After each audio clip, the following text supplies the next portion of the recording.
What was your first encounter with a man you had spent quality time reviewing some of his operations in office, and how was it like? You know, I've always said to people that Professor Botchwey and I got to develop mutual respect for each other. He respected me, even though I criticized him a lot. He respected my work.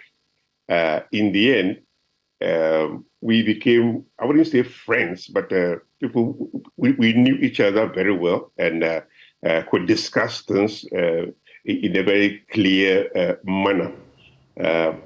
I first encountered him at the Ministry of Finance, even though as a student at Legon, I knew of him. He was in the law faculty at the time. I was in the economic department. I knew of him. And together with many of the other young faculty members of the time, the Chikates and Hoyt and all those people. So I knew of Kwesi Botchwey, but my first engagement with him was when he was already PhD Secretary for Finance and Economic Planning. It was a very, very fruitful engagement.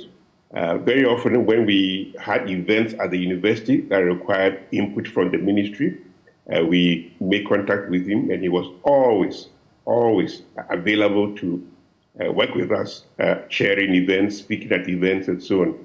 So that's how I got to know him.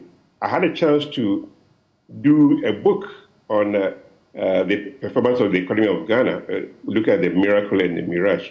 I remember one discussion I had with him. I said, everybody talks about the performance of the economy as if it was such a miracle, and only that miracle was portrayed. There were aspects of it that really suggested that there was a mirage there. And so my writing was to show both the strengths and the weaknesses of the economy at the time. And he understood that perfectly. He understood that perfectly. We discussed many of those things. One of the things I liked about Botchwey was his conversion to more liberal economics was a matter of pragmatism.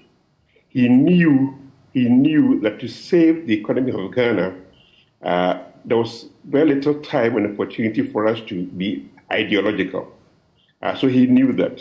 So in doing it, he didn't abandon his left-wing views. He didn't abandon his interest in welfare of the people. He didn't at all abandon his interest in the ordinary person.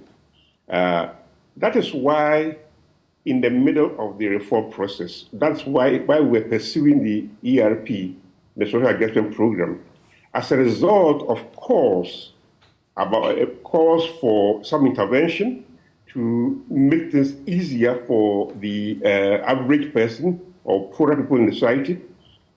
We came up with PAMSCAD, the program of adjustment, program of action to mitigate the social cost of adjustment, PAMSCAD. He was very, very supportive of it. If he wasn't a listening person, if he didn't care, there was no way we could have done that, but it happened. It is very reflective of the man. He was a very, very pragmatic person. He knew what needed to be done. He knew also how to ensure that the gains from it were as widely spread as possible. So that he was also very consistent. He wasn't the kind of person who would say today, let's do this, and then tomorrow change his mind because there's another view. No. The things that he accepted to do from the beginning, he stood by them and in a very consistent manner. That's something I liked about him.